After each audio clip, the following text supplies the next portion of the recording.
Olá, bem-vindos, bem-vindas para este nosso curso, hoje sobre Lei de Diretrizes e Bases da Educação Nacional e algumas alterações que nós temos nessa legislação, também conhecida como a 9.394 de 96. Esta será a aula 1, dividida em alguns blocos, aí entre 20 e 25 minutos, para vocês se organizarem.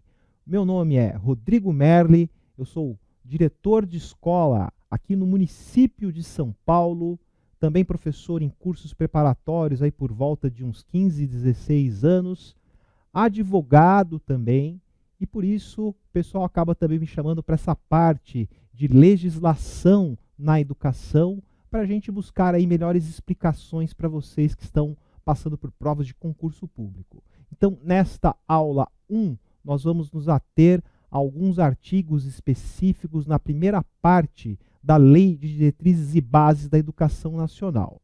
Já vamos dar aqui o nosso pontapé, embora eu vou explicar para vocês. A gente vai colocar sim aqui na tela, no material de apoio aí que vocês tenham em mãos, os artigos de legislação, são os mesmos que você encontra lá no site do Planalto.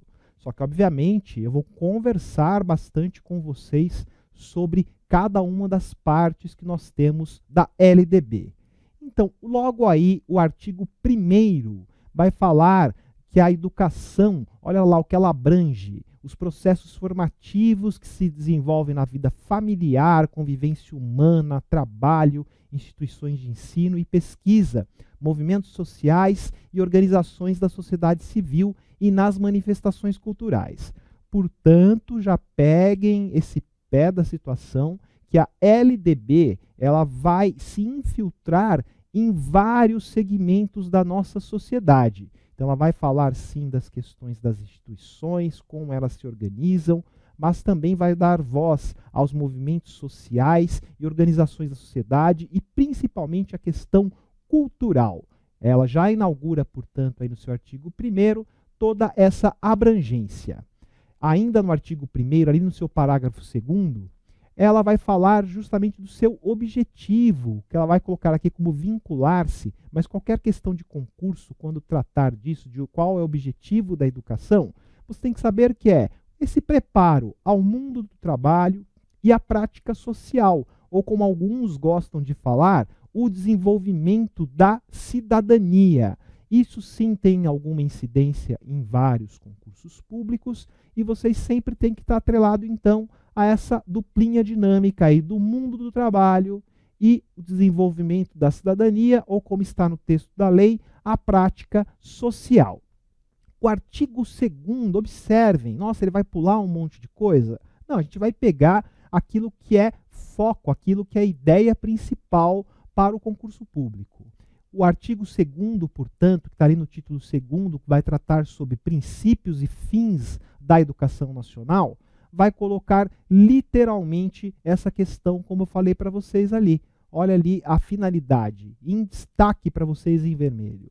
O pleno desenvolvimento do educando, o seu preparo para o exercício da cidadania e a sua qualificação para o trabalho. Ele vai colocar, às vezes, de um jeito, de um outro, para sempre ficar reforçando. Então, artigo 2º, a educação, dever da família e do Estado. Em alguns momentos, quando vocês pegam uma aula de constitucional, o máximo que vai mudar é a ordem, né? Como a gente fala até em matemática, que a ordem dos fatores não altera o resultado. Em alguns textos vai colocar como dever do Estado e da família. Tá? E aqui no texto, portanto, da LDB, vai colocar que a educação, dever da família e do Estado, inspirada nos princípios de liberdade, ideais de solidariedade humana, tem por finalidade, portanto, o exercício da cidadania e a qualificação para o trabalho. O artigo 3º, o ensino será ministrado com base nos seguintes princípios. Nós temos vários princípios, eu vou ficar aqui conversando com vocês, algumas coisas eu vou ler na sua íntegra, outras vocês vão passando o olhar aí. O que me interessa é esse nosso bate-papo, mesmo aqui de uma maneira virtual, uma maneira à distância, mas para vocês já irem se identificando, se familiarizando com essa matéria. Então, nós temos que ter a questão da igualdade de condições para acesso e permanência. Então, vejam que são coisas diferentes. O acesso é a chegada da pessoa da escola, seja o bebê, a criança, o adolescente, o jovem ou adulto.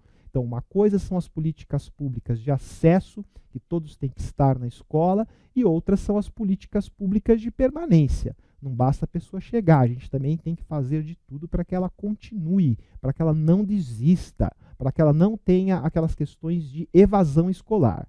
Liberdade de aprender, ensinar, pesquisar e divulgar a cultura, o pensamento, a arte e o saber. Então vejam que a nossa legislação, a LDB, ela vai dar toda essa liberdade, tanto para a parte do aluno, do educando, da educanda, como também esse que a gente chama que é a questão do poder de cátedra do professor. O professor também tem que ter liberdade para ensinar, e sempre com essas questões muito bem vinculadas, como pesquisa, a divulgação da cultura, pensamento, arte e saber. O pluralismo de ideias, portanto, e de várias concepções pedagógicas. Existem professores que têm uma prática mais voltada um pouquinho ali, seja ao tradicionalismo, aulas expositivas. O importante é, ele dá conta do recado, ele atinge os alunos, ele motiva os alunos. Nas aulas que vocês terão aí ao longo de vários concursos, quando se pegam as questões pedagógicas, obviamente, vão se falar quais são as melhores concepções, as que você vai ter mais efeito dentro do seu trabalho. Mas a LDB vai dar essa liberdade. Respeito à liberdade e apreço à tolerância. Aqui nós vamos ter, ao longo da legislação, em consonância sempre com a Constituição Federal, essa grande questão do apreço à tolerância, respeito à liberdade. Coexistência de instituições públicas e privadas de ensino. Então, o Estado ele não é soberano, muito menos a iniciativa privada. Existe essa dualidade. Quando a gente fala às vezes de princípios, as pessoas acham, eu tenho que ler um monte de coisa e eu não entendo muito bem. Então, por isso que a gente está fazendo essa conversa, concatenando com a realidade, o que acontece, esses princípios realmente são apenas palavras ao vento ou estão conectados a alguma coisa, e a gente está aqui colocando para vocês alguns exemplos, inclusive práticos, sobre isso para o melhor desenvolvimento. A gratuidade do ensino público em estabelecimentos oficiais.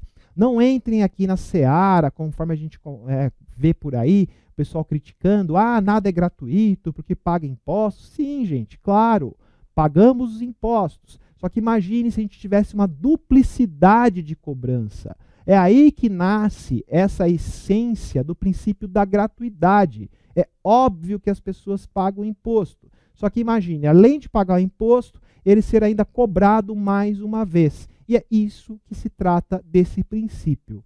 Oferta do ensino público em estabelecimentos oficiais de forma gratuita. Esta é a concepção deste princípio. A valorização do profissional de educação escolar. Isso a gente vem aí por conquistas e tudo mais ao longo dos anos. É uma grande complicadora, mas nós sabemos que está previsto na LDB. A gestão democrática do ensino público na forma desta lei e da legislação dos sistemas de ensino. É o famoso caso de a escola não tem um dono. O diretor de escola, por exemplo, ele não é o dono da escola. O supervisor de ensino não é o dono de várias escolas. A gestão, ela tem que ter esse movimento horizontal. E os autores e autoras também da parte bibliográfica vão contribuir para esse entendimento. Garantia de padrão de qualidade. Tá? Essa expressão tem que tomar muito cuidado, porque inclusive várias questões de concurso público às vezes vêm como pegadinha. Porque vamos lá, o que diz de repente o senso comum?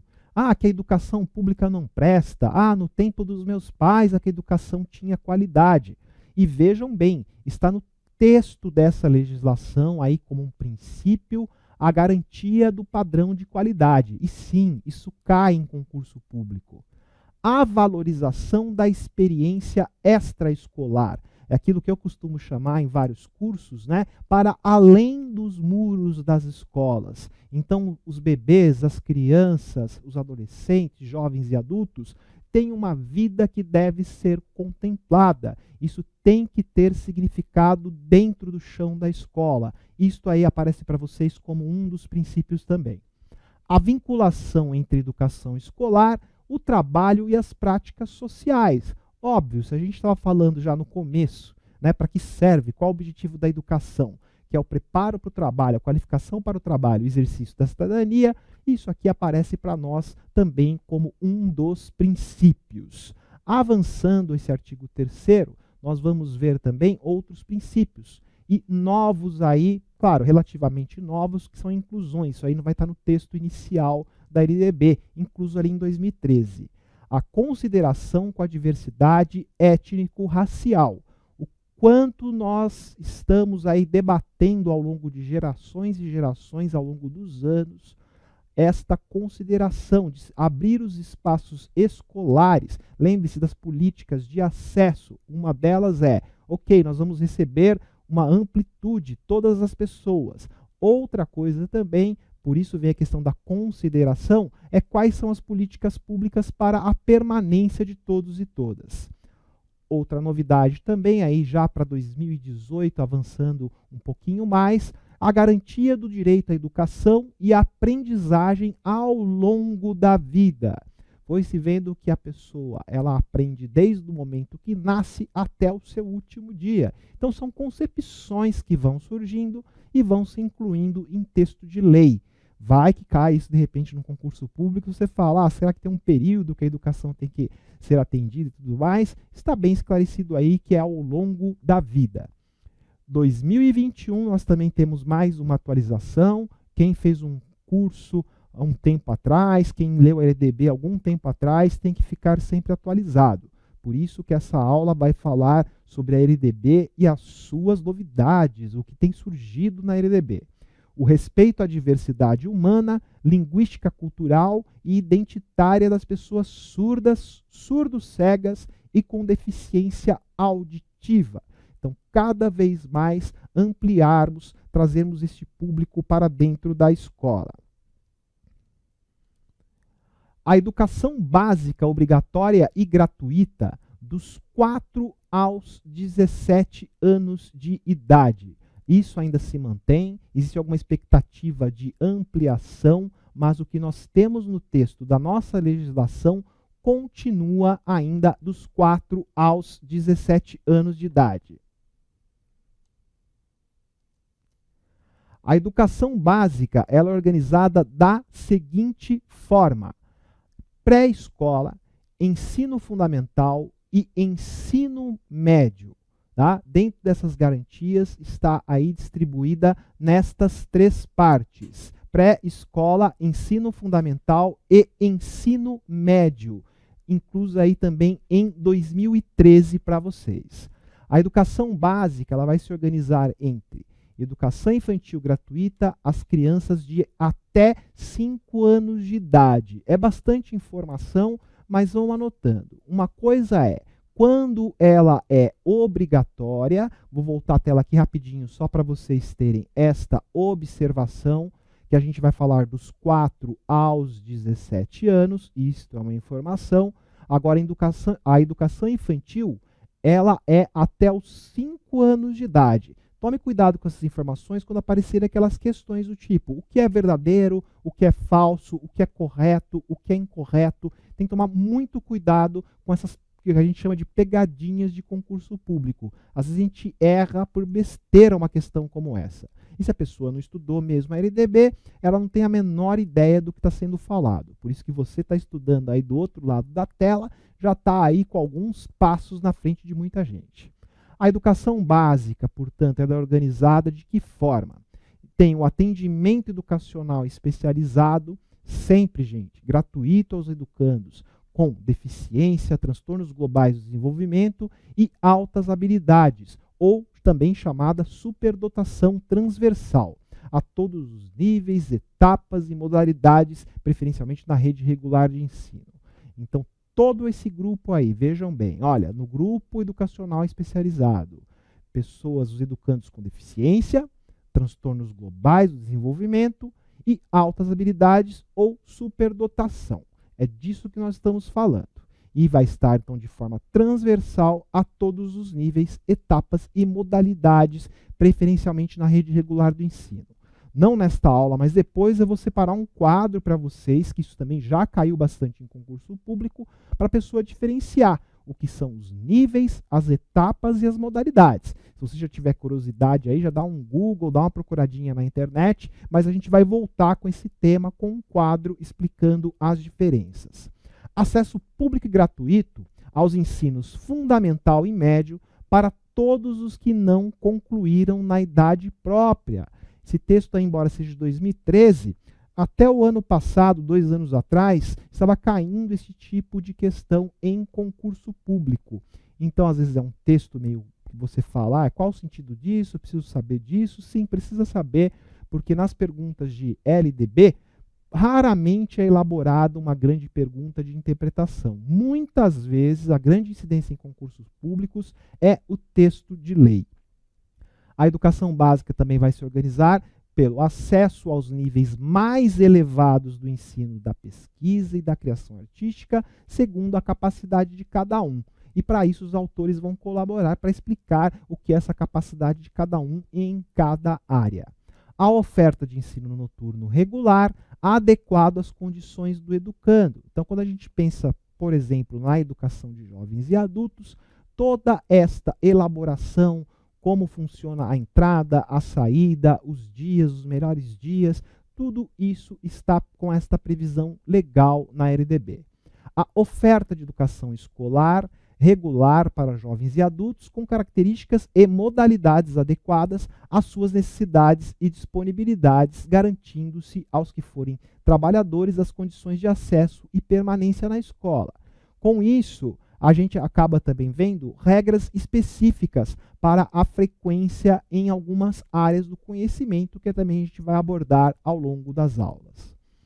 Educação básica organizada também da seguinte forma: texto de 2013, atendimento ao educando em todas as etapas da educação básica por meio de programas suplementares e material didático escolar, transporte, alimentação e assistência à saúde.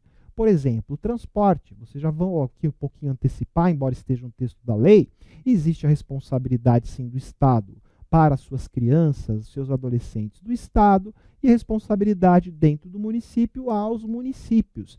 Sim, tudo isto está previsto dentro da LDB.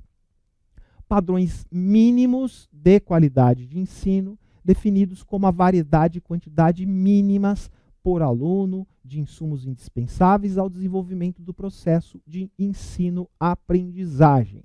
Então, preste atenção, porque nessa expressão aí, se você não leu, você pode ficar um pouquinho perdido. E isso, às vezes, é perguntado, sim, em concurso público. Então, padrões mínimos de qualidade, mas não no sentido pejorativo. Estão dando o mínimo. Esse texto causa um pouco de confusão nas pessoas e a gente fala que, às vezes, é uma pegadinha em concurso público.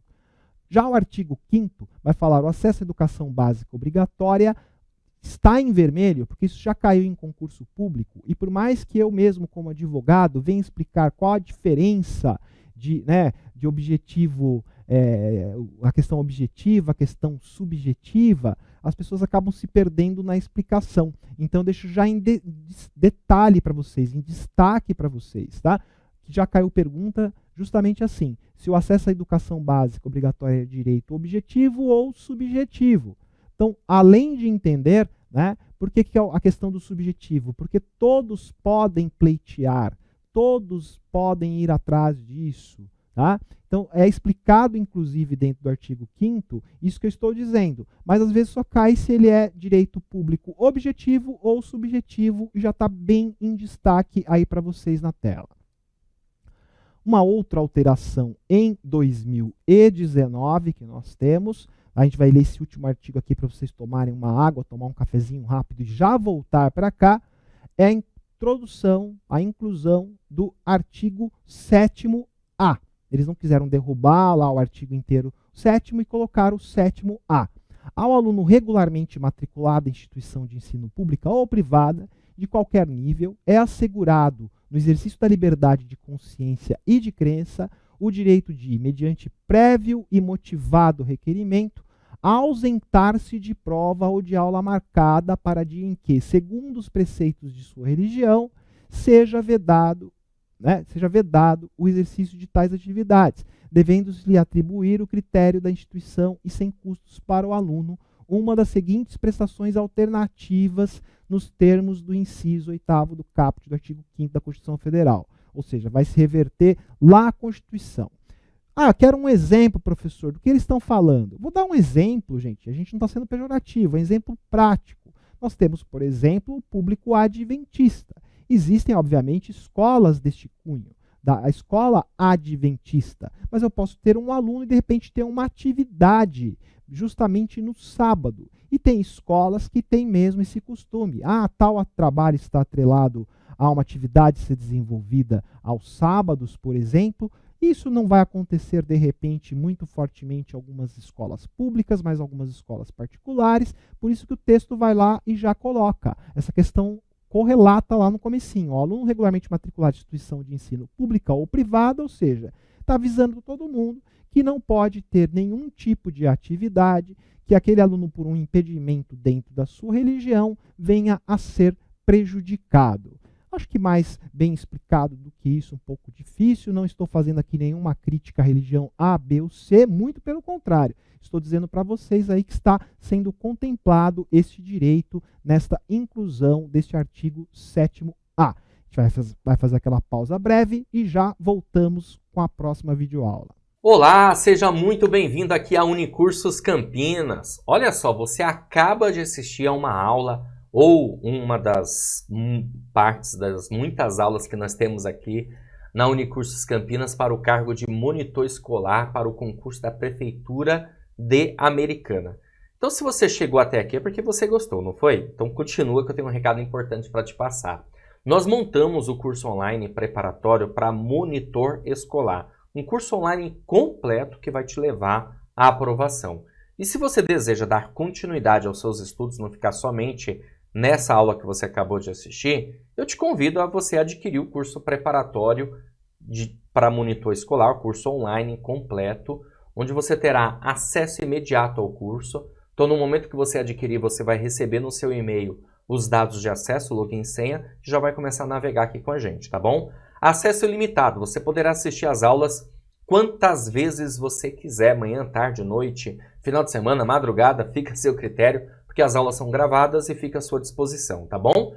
Teoria e questões comentadas, aliás, centenas de questões comentadas aí pelos nossos professores, além disso, material em PDF para complementar os seus estudos. E olha só, você tem que aproveitar agora, já fazer a sua matrícula, porque nós estamos com uma promoção super especial de lançamento de R$ 397 por apenas R$ 247 ou 12 vezes de R$ 24,65, tá? Então, valor super acessível aí para você ter o seu curso online preparatório completo para monitor escolar. Como que você faz para adquirir? Abaixo do vídeo, na barra de descrição, vai ter um link. Você vai clicar nesse link e vai ser redirecionado à página do curso para conhecer, né, ver todas as vantagens, informações, inclusive mais aulas demonstrativas para você conhecer mais ainda o curso preparatório, tá bom? Beleza? Então faz o seguinte, ó, clica no link, faz a sua matrícula e começa a estudar aqui na Unicursos Campinas.